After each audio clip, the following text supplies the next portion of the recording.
Ito pa daw, Toy.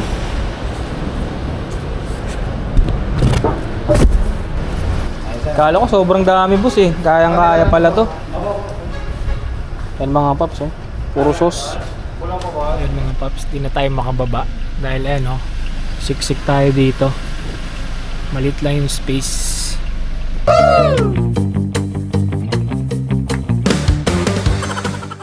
Good morning mga paps! Another day, another biyahe seri na naman. So today is, ano ba ngayon? 3. Today is June 3. Araw ng Wednesday, tama no? So kasama pa rin natin siyempre si Master Patoy. Master Patoy, pakita ka naman. Hello. At siyempre nakakuha na rin tayo ng ating booking mga paps. So ayan siya. So kung makikita nyo 600 kg siya mga paps. So ang fare niya is ano lang naman, a total of 587. Kasi parang 500 something lang to, tas nag-add lang sila. So natawagan na rin natin si customer.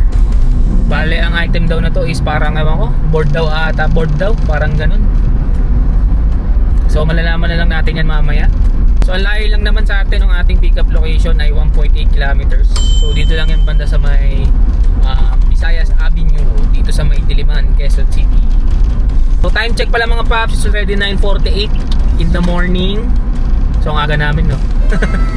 So actually kayo na pa kami nag-aantay ng booking, mga past 9 lang, mga 9:10, mga ganyan. Eh mapili pa tayo sa booking ngayon eh. Siyempre babalik lang natin. Tsaka ang baba ng fare. Wala yung ano, yung gano'n, yung kidlat, yung parang surcharge fee. So ito meron dahil ano,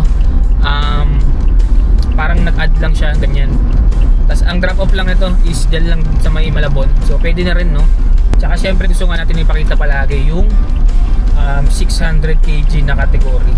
Kung ano ba yung mga sinasakay dito. Sige mga paps, balikan na lang namin kayo kapag andun na kami sa may pick-up location para makita natin kung ano yung sasakay natin. Ayan lang ba? Ito yung pinakamaliit. Pero tatlo lang, saka isang bag. Ah, okay. Kala ko ito eh. Yan. Baka makakapakain na makakaroon eh. Ay, may ano daw ah. May ano, may buenas. Yan. Kasi yan, Ano to, sir? padded sir sa headboard. Ah, sa headboard. Paano paddle? Padded. Paddle. Ah, gets ko na, alam ko na. Yung mga walang bed frame, Oo. yung sa ulo, di ba? Ito yung ilalagay.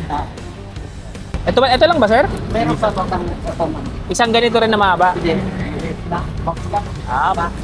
Ayos. Kasyang-kasya. Kahapon, sir, L3 yung binook, pero mas maliit. Ngayon medyo mahaba. Mas maliit naman ang in-order na ano, ay ang binook. Wala talaga isang kapit. Sa Malabon lang to, sir, no? Oo. Sasunod lang kami. Sige po. Mauna na lang kayo dun, sir. Hindi ko na rin naman masasabayan to eh. Diretso lang to. Kaya, Ikaw, yung tinuro ko sa'yo, yan. Slide mo yung arrive.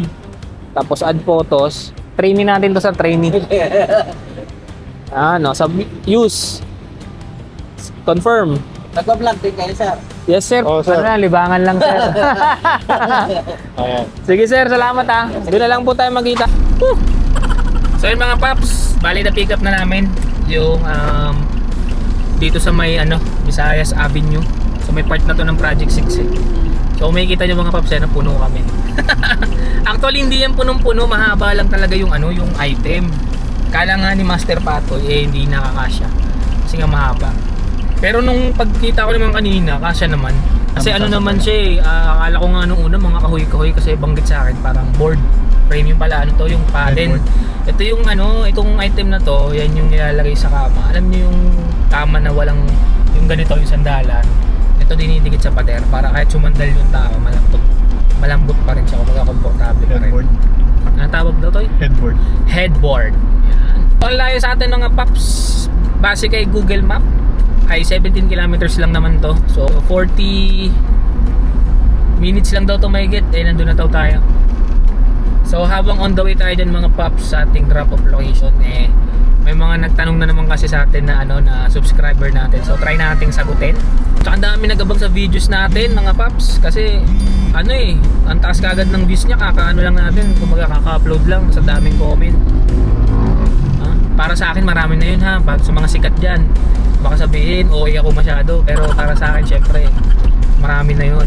So, try lang natin hanapin dito mga paps. At isa pa pala mga paps, bago natin sagutin yung mga tanong ng ating subscriber, eh hindi na natin to masasabayan ng pan-double booking. Kasi 600 kg to, usually talaga sa 600 kg, eh hindi ko na nasasabayan gawa ng punuan na kaagad to. Kasi maliit lang naman ng Innova para sa 600 kg. Usually matic yan. Kapag kinuha mong book 600 kg, malabo mo nang ma-double booking yan. Kasi pupunuin talaga. Yan yung mga ano eh. Sorry yan yung mga customer na nagtitipid sa 1000 kg, pinipilit na sa ano, sa 600 kg. So nasa sa inyong mga driver naman yan, or nasa ating mga driver naman yan kung tatanggapin natin o hindi. Pero minsan na sasabihin, di ba? yung 600 kg, yung kahapon kasi to ay yung nakarang vlog natin to, 300 kg lang yung kaya nasabayan natin. Dalawang 300 kg. Kasi hindi ko nga nabanggit yan yung last vlog eh. Bali sabi kasi ni Master Pato eh, yung time na sumama siya sa akin yung last vlog, nakapag double booking kami. So hindi ko na-explain sa kanya na yung dinouble booking namin is ano yung ang tawag dito? 300 kg. Dalawang 300 kg yung na ano namin yung nakuha. So ngayon 600 kg to, kaya hindi na natin to masasabayan. So okay lang, malapitan lang naman siya. So yun na nga, balikan natin yung mga ano nagtatanong natin na subscriber. Yan, galing to sa ating subscriber na si Salvador. Ano to, Ikawat ata to mga paps. So ang sabi niya, Lods, tanong lang, di ba kailangan ng LTFRB pag ganyang 600 kg o ayaw mo lang talaga lagyan ng sticker?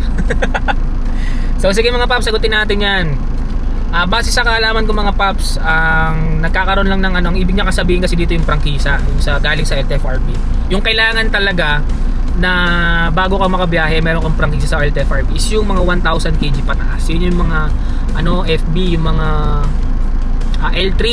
Kailangan may prangkisa bago ka makabiyahe kay Lalamove. Pero yung mga 600 kg pababa, 600, 300, tsaka 200 kg, actually may 800 kg pa nga yung mga open, eh ina-allowed na yan ni Lalamove na kahit walang prangkisa eh makakabiyahe pa rin sila. So yun. Tapos isa pa mga paps, follow up answer ko lang dito sa tanong niya kasi medyo, kasi ang sabi niya pa dito, ayaw mo lang talaga lagyan ng sticker. So yung paglagay naman ng sticker mga paps, eh optional naman yan. Although meron niyang kasing ano eh, may additional na binibigay sila Lalamove dyan. Kasi parang marketing strategy na rin nila yan eh. Kumbaga ginagamit nila yung sasakyan nyo para ipang market sa kalsada, di ba? Kaya binibigyan kayo ng additional na bayad. So okay din naman yan. Sa pagkakaalam ko naman dyan, kahit wala kang prangkisa, pwede ka magpakabit ng sticker na yan.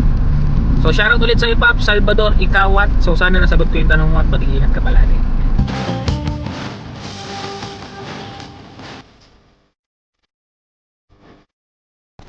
Yeah. Bigat ba to? Mukhang magaan lang naman eh, no? Kaya mo na yun. Kaso nga madikit yung Paano pag nasira mo yan? Hindi ka mababayad yan.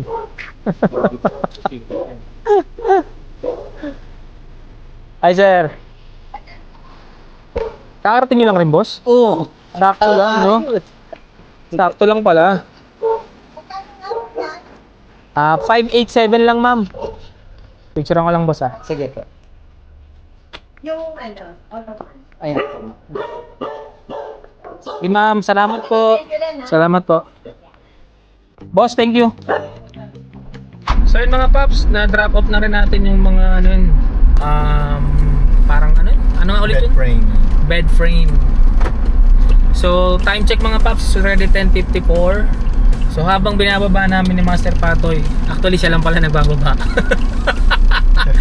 Eh ano na, nakakuha na kami ng next booking namin. So ayan siya. Nakausap ko na rin yan mga paps. Ang ipapadala lang mga simple tools lang pero mahaba daw kasi. So 300 kg lang to. So pwede natin ito sabayan mga paps. So sa mga paps, update na lang namin kayo pag na-pick up na namin yung item. So time check mga paps, it's already 11:20. So dito tayo ngayon sa isang parang ano to eh, pabrika ng mga papel, yung mga paper bag. So yung book kasi natin kanina mga paps, ng mga tools, cancel, di ko lang kung ba't kinancel. So puro cancel na tayo, no, kakabalik lang natin. Well anyway, after naman nung pagka-cancel na yun, nakakuha agad tayo, tapos mas maigi pa na booking. So ayan sa mga paps, naka-priority siya, tapos mas malapit lang, dyan lang sa may White Plains, mas kabisado pa natin yung daan. Hindi ako masagot ni ma'am kanina, since company to, iba-iba daw yung ano rito mga item. So check na lang natin kung anong klaseng item yung isasakay natin. Pero 300 kg lang to mga paps. So update na lang namin kayo mamaya ni Master Patoy. Ito na si Master Patoy. Mga box daw to. Yan lahat. Kaso naman dyan ay mapapansin. Ito pa daw tayo.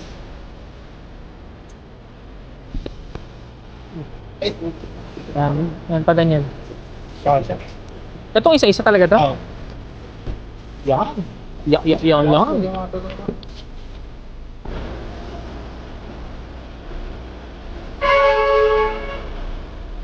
Kasha to eh. Time check mga paps, it's already 11:32. Na-pick up na namin yung aming booking papuntang White Plains. So kala ko kanina mga sushi. Kasi yun yung nakalagay, di ba Toy? Sushi. Yun yung nakalagay dun sa company name, yung pala mga box. Tapos, nabanggit ko rin kayo ng mga paps, kinancel natin yung isang booking. Gawa ng kinancel tuloy. Kinancel nung nag-book. Di natin alam kung bakit. So yung ratings natin ito apektado na naman. Pero may pumalit naman na mas okay yung fare. Pero yun nga, bababa talaga yung ratings natin ito. Pero bawi na lang tayo sa ibang araw. Tapos may napansin pa si Master Pato. Ito ay napansin mo dun sa babae ito. Mataray. Isa yan sa mga may experience mo to, yung mga matataray kang client. Wala tayong magagawa dyan, di ba mga paps? So shoutout dyan sa mga kapwa ko Lalamove driver na nasungitan na ng mga customer. Buti na lang hindi ako kasi si Master Pato pinapaharap ko para matutunan niya na yung alam mo yun, yung routine nung pagiging Lalamove driver. Kumbaga kung paano yung magiging din naman sa galawan. mga Pares lang saan? kasaan nung nag-Lazada, Shopee ako. Pares lang. Ganyan din. Yun nga lang, mga sundalo kasi ako nung mga dinideliver ako nung Pampaginaldo eh. Mababait. Oo, mababait. Pag kami nakahaway ka ng mga, kunyari sa ospital na minsan kasi yung mga staff ng ospital dun masusungit. Oh. Minsan, nagtatanggol ako ng mga sundalo dun eh. Bawal kasi sa kanila yung gano'n. Bawal. So kailangan talaga yung misconception ng iba pagdating sa mga driver o rider. Yung mga Lalamove, Shopee, Lalamove. O yun, dahil sa Lalamove din pala. Lalamove, Shopee, Lazada. Basta yung mga logistic. Ang akala nila, pag umorder yung customer at napeke sila, kasalanan ng mga yun.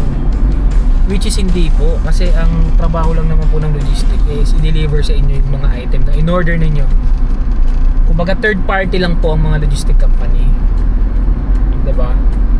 So kala nila sila yung nang-scam sa kanila. May gaganon pa yan to, di ba?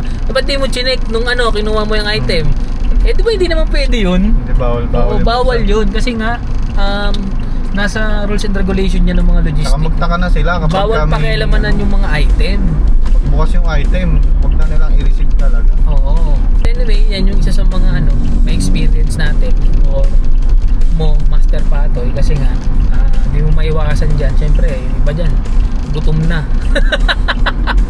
Kasi tingnan mo 11:30 na, magla-lunch na, gutom na, mainit na yung ulo. Well, anyway, shoutout dyan sa mga customer namin, mga ma'am sir. Sana naman huwag nyo kami pagbuntungan ng inyong mga init ng ulo kapag gutom na kayo. Okay, sige mga paps, on the way na rin kami sa White Plains. So ang layo niya lang sa atin is 14 km. So imagine mo kanina from Diliman to Malabon, 800 plus. Pero ito naka-priority, 300 kg lang to. 900 plus na kasi naka-priority to Tapos parang may tip pa ng konti. Tapos sa pa pala mga paps, 300 kg lang to. So kung mapapansin nyo, punong-puno nga tayo 300 kg. So hindi na natin nahiritan na dagdag or mag double booking tayo kasi nga naka-priority naman na tsaka maganda naman yung fare. Hindi naman tayo abusado sa mga customer natin. Basta nakita lang natin kumingat tayo kahit onte, okay na yun.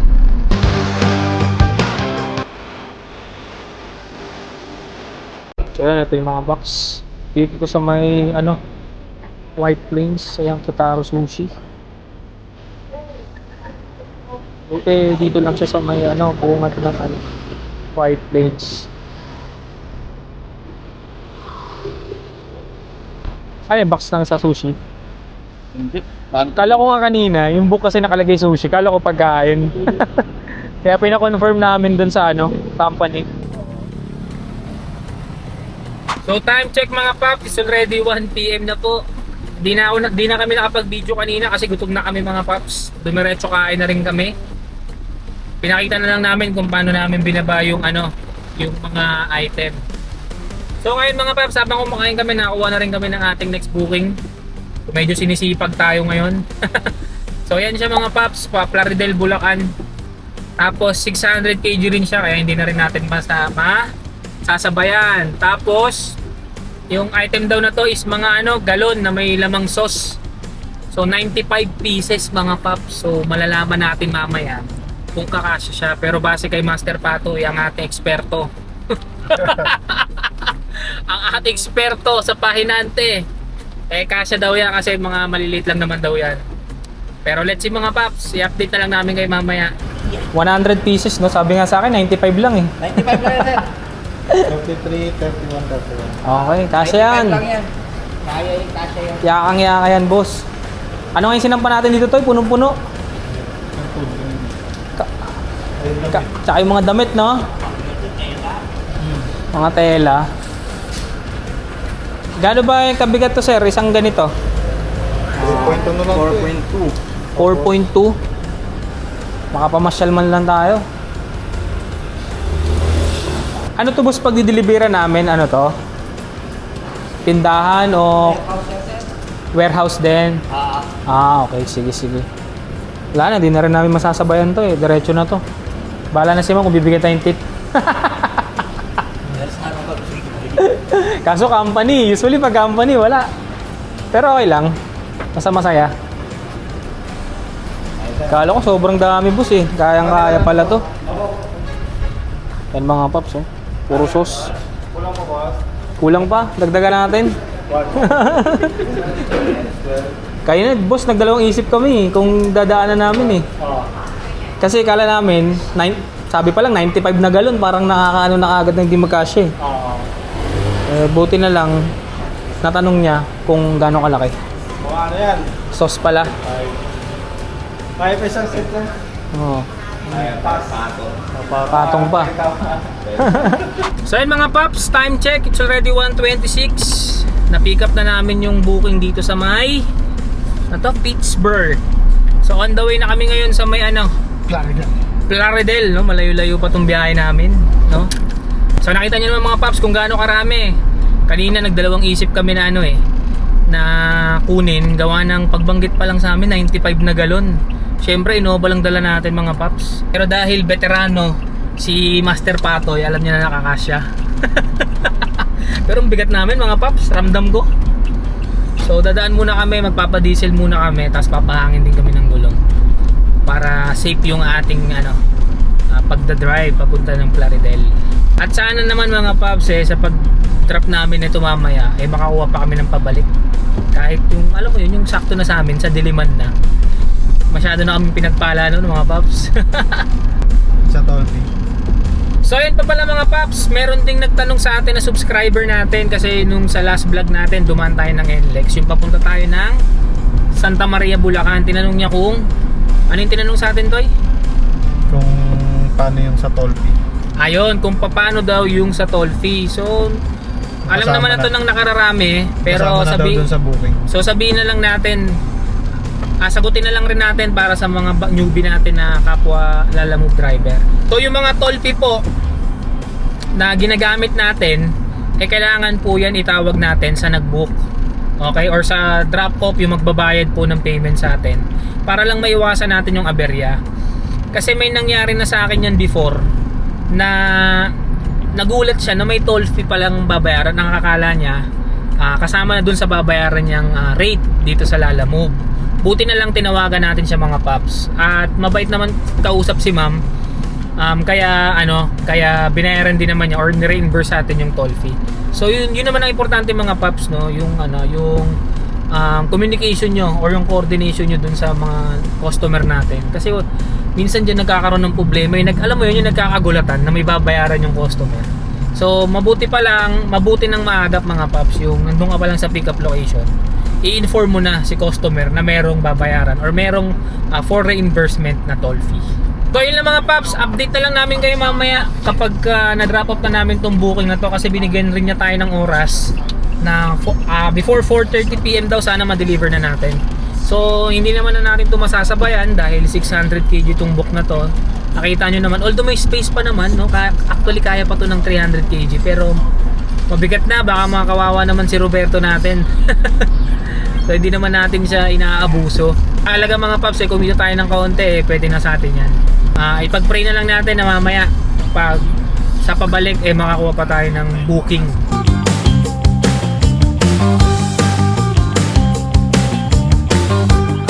Ayun mga paps, di na tayo makababa dahil siksik tayo dito. Malit lang yung space.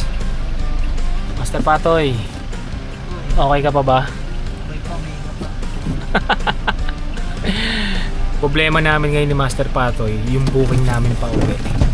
So antay-antay lang tayo mga paps. So time check mga paps, it's already 2:53 in the afternoon. So nababa na rin namin yung mga box ng mga sauce. Ay hindi pala box, galon pala, di ba Toy? Galon. So dito kami ngayon sa may ang tawag dito? Warehouse. Plaridel. Mga warehouse pala ito mga paps, yan pakita ko sa inyo. Yan. Diba? Ito si Master Patoy. Master Patoy! Ayun. Pagod ka na ba? Hindi pa nga eh. Hindi pa. So hanggang gabi tayo. Punta ako, may bantay lang ikali. Kahit 3 days 2 night tayo dito kayo. Pala mga paps, di ba? Nung nakaraan may kasama akong baby, anak ni Master Patoy. Hindi na namin sinama. Kasi iyak nang iyak eh. So ang problema ngayon, mga paps, yung pauwi natin. Kung makakakuha ba tayo. So sana naman makakuha kami, di ba? Para naman di sayang yung aming biyahe. Kasi magkano pa lang yung aming income. Gross pa lang to, nasa 1.9 plus pa lang. Maganda sana kahit meron pa kahit isa na lang pa uwi. Maka 2 plus man lang kami. Di ba? Para naman kahit pa paano may maganda-ganda yung iuwi namin. Okay? So sige mga paps, update ko na lang kayo mamaya kung makakuha pa tayo ng booking. Kasi anong oras na rin, mag-alas 3 na. At sana marami pang booking dito sa may bandang Plaridel. Pero na kami, kumbaga rolling na kami pauwi para di masayang oras namin kakantay. So sige mga paps, update ko na lang ulit mamaya. So yun mga paps, paldo tayo.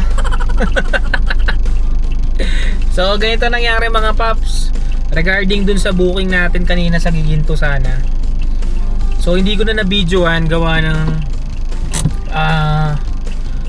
tawag dito, bawal mag-video dun sa warehouse kasi siya. So sabi niya kasi sa akin nung una 20 na box na tiles na 60 by 60. So feeling ko kasi kaya naman yung bigat tsaka yung laki, kasya naman dito sa Innova. Kaso naging 30 daw. So hindi nakakayanin ng ating sasakyan kahit sabihin nating magbayad or mag-additional fee pa, kasi yun ang in-offer sa akin. Sabi ko pa-change driver na lang po kasi nga kawawa naman si Roberto, diba? Sobrang bigat. So di na tayo pumayag. Tapos nag-antay pa kami ni Master Patoy. Binaybay namin yung MacArthur. Exit kami Bukawi from Giginto. So wala talaga kami nakuha. So alam niyo naman ako pag nasa expressway na hindi na ako kumukuha ng booking. So dumiretso uwi na lang kami. So time check mga paps is 4:33 na ng hapon. So dito na rin kami sa bahay. So wala kami nakuha ng booking. Okay? So mabilis ang na lang tayo, pagpapakita na lang ng ating kinita ngayong araw.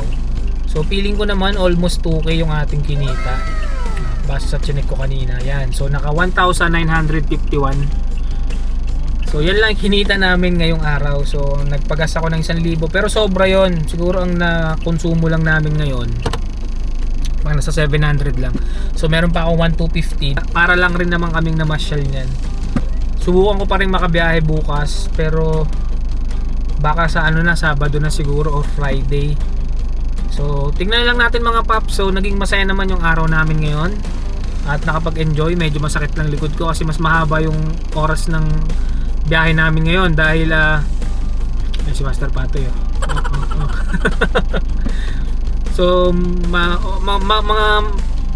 magte-10 na in the morning nung first booking namin, pero mga 9 pa lang magkasama na kami ni Master Patoy. So 4:30 siguro mga 6 to 6.5 hours lang kami. Yun lang mga paps, no? Hopefully nag-enjoy kayo sa ating video at kung may mga katanungan kayo just comment down below lang sa ating videos mga paps. At ito rin pala mga paps, lagi kong sinasabi to noon, no? Sana mag-like at subscribe naman kayo para naman magtuloy-tuloy ang paggawa at upload natin ng mga videos. So yun lang naman mga paps, magkita-kita lang tayo sa ating mga susunod na vlog. Beep beep sa inyo, paalam!